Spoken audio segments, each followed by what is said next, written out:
జై శ్రీ గణేష. మన మహాభారతం చెప్పుకున్నాం కదా, ఎంతవరకు వచ్చాము? శాంతి పర్వం మొదటి ఆశ్వాసంలో ఉన్నాము. మహాభారత యుద్ధం అయితే ముగిసిన తర్వాత ధర్మరాజు, నాకు ఈ రాజ్యం, ఈ సింహాసనం వద్దంటే వద్దు, నేను సన్యాసం తీసుకుంటాను, అడవికి వెళ్తాను, భిక్షాటన చేస్తానని మొండిగా కూర్చున్నాడు. కానీ మిగిలిన పాండవులు, ద్రౌపది, వ్యాస మహర్షి, శ్రీకృష్ణుడు, నారద మహర్షి ఇంతమంది చెప్పడంతో మొత్తానికైతే మనసు మార్చుకున్నారు. వ్యాస మహర్షి అనేక ధర్మ సూత్రాలు, ఏది తప్పు ఏది ఒప్పు అనేకం ధర్మరాజుకు చెప్పారు. సో ఇదంతా చెప్పిన తర్వాత ఇప్పుడు ఏమన్నారు, వెళ్ళేసి భీష్మ పితామహుడి దగ్గర ఇంకా నీకేమైనా సందేహాలు ఉంటే, ముఖ్యంగా ధర్మానికి, రాజ్య పరిపాలనకు సంబంధించి నీకు ఎలాంటి సందేహాలున్నా వెళ్ళి భీష్మ పితామహుడిని అడుగు అని చెప్పేసి వ్యాస మహర్షి చెప్పాడు. గత ఎపిసోడ్లో మనం ఇంతవరకు చెప్పుకున్నాం కదా. ఈ రోజు ఎపిసోడ్లో ఆ తర్వాత ఏం జరిగింది, నిజంగానే వీళ్ళు భీష్మ పితామహుడి దగ్గరికి వెళ్ళారా, శ్రీకృష్ణుడు ఇంకేమైనా చెప్పారా, ఇంకా ధర్మరాజు పట్టాభిషేకం కాకుండా ఆపాలని ఎవరైనా ప్రయత్నాలు చేస్తున్నారా, ఇంకా దుర్యోధనకి సంబంధించిన వాళ్ళు ఎవరైనా మిగిలిపోయారా అనేది ఈ రోజు ఎపిసోడ్లో చూద్దాం. సో మొత్తానికైతే ఇప్పుడు ధర్మరాజు మనస్సులో అనేక సందేహాలు ఉన్నాయి. కానీ మొత్తానికైతే అందరూ చెప్పారు కదా, సరే రాజ్యం అయితే ఏలుకోవడానికి ఒప్పుకున్నాడు. కానీ ఎప్పుడైతే భీష్మ పితామహుడి దగ్గరికి వెళ్ళమని వ్యాసమహర్షి చెప్పాడో అప్పుడు వెంటనే ఒక్కసారిగా తలకిందికేసుకుంటాడు ధర్మరాజు, వేసుకొని ఇలా అంటాడు, అంతమంది బంధువుల్ని చంపి పాపం పోసుకున్నాను నేను, ఆ పూజ్యుడు ఎదుటకి ఏ మొహం పెట్టుకొని వెళ్ళను, అది కాక కపటం లేని యుద్ధం చేశాడు ఆ మహాత్ముడు, నేను కపట యుద్ధంలో అతన్ని కూలదోశాను, తిరిగి ఆ మహాత్ముడి దగ్గరికి ఏ ముఖం పెట్టుకుని వెళ్ళి నాకు ధర్మాన్ని ఉపదేశించమని అడగను, అయ్యో అంత అంత ఆ పని అయితే నేను చేయలేను, నా వల్ల అయితే కాదు, నేను భీష్మ పితామహుడు కళ్ళలోకి కళ్ళు పెట్టి చూసే పరిస్థితి లేదు అని చెప్పేసి ఒక్కసారిగా ధర్మరాజు మళ్ళీ ఢీలా పడిపోతారు. ఇంతమంది చెప్పిన తర్వాత మళ్ళీ మొదటిగా వస్తుంటాడు ధర్మరాజు.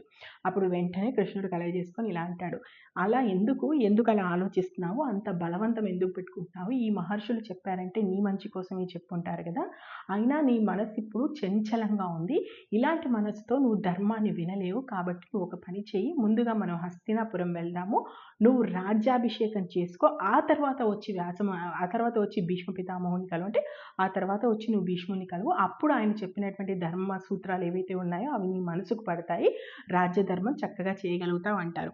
దాంతో అక్కడ ఉన్న వాళ్ళు కూడా అంటారు, అవును కృష్ణుడు చెప్పింది మంచి నిర్ణయం, ఇంత అచంచలమైనటువంటి మనసుతో ఇప్పుడు నువ్వు వినడం మంచిది కాదు, మనం అందరం హస్తినాపురం వెళ్దామని చెప్పేసి వాళ్ళంతా హస్తినాపురం బయలుదేరుతారు. అంటే హస్తినాపురం బయలుదేరాలని నిర్ణయానికి వస్తారు. ఆ రాత్రి ఇంకా అక్కడక్కడ మిగిలిపోయిన రాజులందరూ ఉంటారు కదా, వాళ్ళందరూ ధర్మరాజు దగ్గరికి వస్తారు. వచ్చేసి జరిగిన విషయాలన్నీ మాట్లాడుకుంటారు. ఇంకా ధర్మరాజు కూడా కాస్త కుదుట పడతాడు. అప్పటి వరకు అంతా డీలా పడిపోయి ఉన్నాడు కదా, మళ్ళీ చక్కగా మంచి బట్టలు వేసుకుంటాడు, చక్కగా గంధం పూసుకుంటాడు, మంచి ఆభరణాలు వేసుకుంటాడు. ఆ రాత్రి వాళ్ళందరితో మాట్లాడతాడు. సాయంత్రం పుల్లో సరే ఇంకా మనం ఉదయం కలుద్దాం అని చెప్పేసి ఎవరి కుటీరాలకు వాళ్ళు వెళ్ళిపోతారు. సూర్యోదయం అయిన దగ్గర నుంచి ఏం జరిగింది అనేది చదువుతూ ఉంటాను వినండి, ఎందుకంటే మనకి ఆ రోజుల్లో సంస్కృతి ఎలా ఉంది, ముఖ్యంగా ధర్మరాజు ఏ రకంగా యుద్ధం తర్వాత వెళ్ళాడు, అక్కడ ఉన్న వాళ్ళందరికీ ఎలాంటి వాహనాలు ఏర్పాటు చేశాడు, వాళ్ళందరినీ ఎలా చూసుకున్నాడు అనేది మనకి ఇది చదివితే అర్థమవుతుంది. సో నేను చదువుతూ చెప్తుంటాను వినండి. సో మొత్తానికైతే వాళ్ళందరూ హస్తినాపురం వెళ్ళాలని నిర్ణయానికి వచ్చారు. మర్నాడు వేకువనే లేచాడు, కాలకృత్యాలు తీర్చుకున్నాడు, తెల్ల గంధం పూసుకున్నాడు, తెల్లటి పూలదండలు వేసుకున్నాడు, తెల్ల వస్త్రాలు కట్టుకున్నాడు, ఆభరణాలు పెట్టుకున్నాడు, కొత్త రథం సిద్ధం చేయించుకున్నాడు, ఆ రథానికి 16 తెల్ల గుర్రాలు పూయించుకున్నాడు, అమృత రథం ఎక్కిన చంద్రుల్లాగా బయలుదేరాడు. ఇక భీముడు సారథ్యం చేశాడు, అర్జునుడు తెల్ల గొడుగు పట్టుకున్నాడు, నకులుడు సహదేవుడు చామర్లు వీచారు, దేదీప్యమానంగా ఉంది ఆ రథం. ఇలా దివ్యంగా వెలిగిపోతూ బయలుదేరాడు ధర్మరాజు. ధృతరాష్ట్రుని, గాంధార్ని మంచి పల్లకి లెక్కించి ముందు నడిపించాడు. శైభ్యము, సుగ్రీవము, మేఘపుష్పము, వలాహకము ఈ 4 గుర్రాలు పూసిన రథం మీద సాచికతో శ్రీకృష్ణుడు వెనక వెళ్తున్నాడు. అతని పక్కన మనోవేగంతో పరిగెత్తే గుర్రాలతో యుయత్సుడు బయలుదేరుతున్నాడు. ఇక కుంతీదేవి మొదలైన రాణివాస స్త్రీలందరికీ కూడా మంచి మంచి వాహనాలను ఏర్పాటు చేశారు. ఏనుగులు, రథాలు, గుర్రాలు, కాల్బలము, తూర్యులు, వింజామర్లు, గొడుగులు, జెండాలు ఈ విధంగా ఒక అద్భుతంగా ధర్మరాజు యొక్క ముందు ధర్మరాజు వెళ్తుంటే ఇదంతా కూడా అంటే ఒక పెద్ద సైన్యం బయలుదేరితే ఎలా బయలుదేరుతుందో అలా బయలుదేరుతున్నారు. ముందు ధర్మరాజు వెళ్తుంటే భట్రాజులు స్తోత్రాలు చేస్తున్నారు, పాఠకులు గీతాలు చదువుతున్నారు, మగధలు పాటలు పాడుతున్నారు. తగినంత మెల్లగా నడుస్తూ ఒక ఉత్సవం బయలుదేరితే ఎలా బయలుదేరుతో అలా బయలుదేరింది ధర్మరాజు. అలా వెళ్ళి హస్తినాపురం ప్రవేశించాడు మహారాజు వస్తున్నాడని తెలియగానే అక్కడ ఎలా ఉంది హస్తినాపురంలో, ప్రజలు ఏమనుకుంటున్నారు, ఎలాంటి ఏర్పాట్లు చేశారో చెప్తాను వినండి. పట్టణంలో ధ్వజస్తంభాలకి బంగారం కలవ పూలు దండలు వేలాడదీశారు. నగర ద్వారాలకి అరటి స్తంభాలు పోక చెట్లు కట్టారు. పూర్ణ కుంభాలతో స్వాగతాలు పలికారు. ఊరంతా కస్తూరితో కల్లాపు చల్లారు. కర్పూరం ముగ్గులు పెట్టారు. పూలదండలు వేలాడగట్టారు. పువ్వులు కానుకలుగా వేస్తూ వెళ్ళారు. పట్టణమంతా భూలోక స్వర్గంలాగా అద్భుతంగా అలంకరించి ఉంది. పిల్లల నుంచి ముసలాల దాకా చక్కగా ముస్తాబయ్యారు. అందరూ కూడా గంధాలు పూసుకున్నారు, పూలదండలు వేసుకున్నారు. సంతోషంగా ఒప్పొంగుతూ ధర్మరాజుని చూడడానికి జనాలందరూ కూడా వాళ్ళ వాళ్ళ ఇంట్లో నుంచి ముందుకు వచ్చేసి మొత్తం వీధులన్నీ కూడా జనాలతో నిండిపోయాయి. అలా రాజమార్గం చేరుకున్నాడు ధర్మరాజు. అందరూ పూల వర్షం కురిపిస్తుండగా, పన్నీరు చల్లుతుండగా అలా మెల్లమెల్లగా ముందుకు వెళ్తున్నారు. అక్కడ ప్రజలందరూ కూడా విపరీతంగా పొగుడుతున్నారు ధర్మరాజును. ఆహా, ఎంత గొప్పవాడు, దిగ్విజయం చేసి వచ్చాడు, ఎంత ప్రతిభావంతుడు, ఇక ఈ మహారాజుకు శత్రువులన్నీ లేరు, అదిగో భీముడు, అదిగో అర్జునుడు, అదిగో నకులుడు, అదిగో సహదేవుడు, వీరు ఈ రకంగా యుద్ధం చేశారంట, అదిగో ద్రౌపది దేవి, ఆహా ఎన్ని కష్టాలు పడింది, ఈ రోజుకి కదా ఆమె కష్టాలు తీరాయి అని చెప్పేసి ప్రజలందరూ ఇలా మాట్లాడుకుంటున్నారు. ఎవరెవరు ఇలా మాట్లాడుకుంటున్నారు అని చెప్పేసి ఆ ప్రజలందరూ మాట్లాడుకుంటుండగా మెల్లగా వచ్చేసి కోటసింహ ద్వారం దగ్గరికి వచ్చేస్తాడు ధర్మరాజు. అన్ని మంగళ ద్రవ్యాలు పట్టుకుని తగిన బ్రాహ్మణులు వచ్చారు, పుణ్య స్త్రీలు వచ్చారు. అవన్నీ అందుకుంటూ మెల్లగా లోపలికి ప్రవేశించాడు. ఏనుగు మగసాల దగ్గర రథం దిగాడు. దౌమ్యుని ధృతరాష్ట్రుని ముందు పెట్టుకుని లోపలికి వెళ్ళాడు. గృహంలో ఉన్నటువంటి దేవతలకు ముందు పూజించాడు. వెంటనే అక్కడ ఉన్న వాళ్ళ భటులనందరినీ, అంటే అక్కడ ఉన్నవారిని సహాయకుల్ని పిలిచి నగర దేవతలకి చేయాల్సినటువంటి పూజలన్నీ వెంటనే చేయండి అన్నారు. చూసారా, ఇంటికెళ్ళి ఇంట్లో ఉన్నటువంటి దేవతలకు ధర్మరాజు పూజ చేస్తూనే అదే సమయంలో నగర దేవతలందరికీ కూడా, ఆ సమయంలో కూడా పొలిమేరలో ఉన్న దేవతలు, నగర దేవతలు, వాళ్ళకి బాగా ఇంపార్టెన్స్ ఇచ్చేవాళ్ళు. కుల దేవతలు ఆ పూజలన్నీ బాగా చేసేవాళ్ళు. వెంటనే నగర దేవతలందరికీ కూడా పూజ చేయమని చెప్పారు. ఆశీర్వాదాలు బ్రహ్మణుల ఆశీర్వాదాలు ఇస్తున్నారు. శంఖాలు మోగుతున్నాయి, భేరీలు మోగుతున్నాయి, తూర్యారవాలు మోగుతున్నాయి, భూమి ఆకాశం ప్రతిధ్వనించిందా అన్నట్టుగా ఒక్కసారిగా అందరూ జయజయలు పలుకుతుండగా ధర్మరాజు వాళ్ళందరికీ దర్శనమిస్తూ మెల్లగా కదులుతో ముందుకైతే సాగుతున్నాడు. అక్కడి నుంచి లోపటి వరకు కూడా వెళ్ళిపోయారు. సో రాజదర్బార్లోకి వెళ్ళిపోయాడు. ఆ సింహాసనం మీద ఆయన కూర్చున్నాడు. మిగిలిన వాళ్ళందరూ వాళ్ళ వాళ్ళ సింహాసనం మీద కూర్చున్నారు.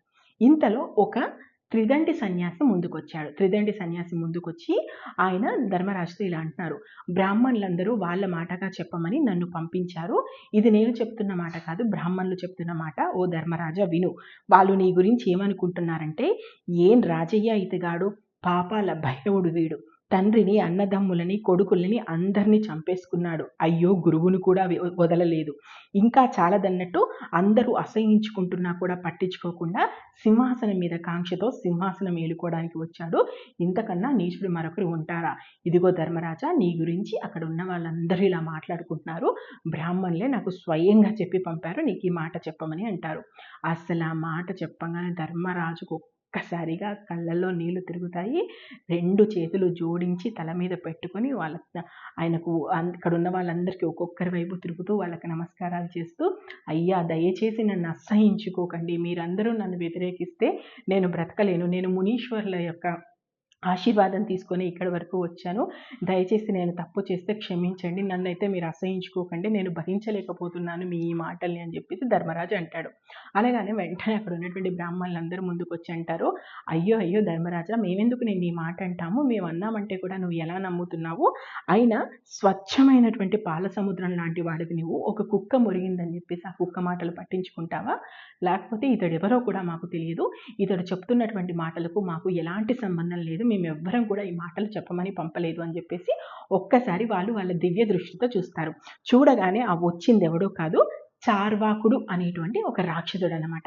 వాళ్ళు ఒక్కసారిగా కళ్ళెర్ర చేసి చూడగానే ఒక్కసారిగా ఆ చార్వాకుడు పెద్ద శరీరాన్ని తీసుకుంటాడు. మాడి బొగ్గైపోయి, అంటే బూడిద రాలినట్టు రాలిపోతాడు అనమాట. వెంటనే అదందరికీ ఎవరికి అర్థం కాదు, ఏమైంది వీడు ఇలా చనిపోయాడు, ఏం జరిగింది, ఇంతకు వీడెవడో ఇవ్వడని ఆలోచిస్తూ ఉంటారు.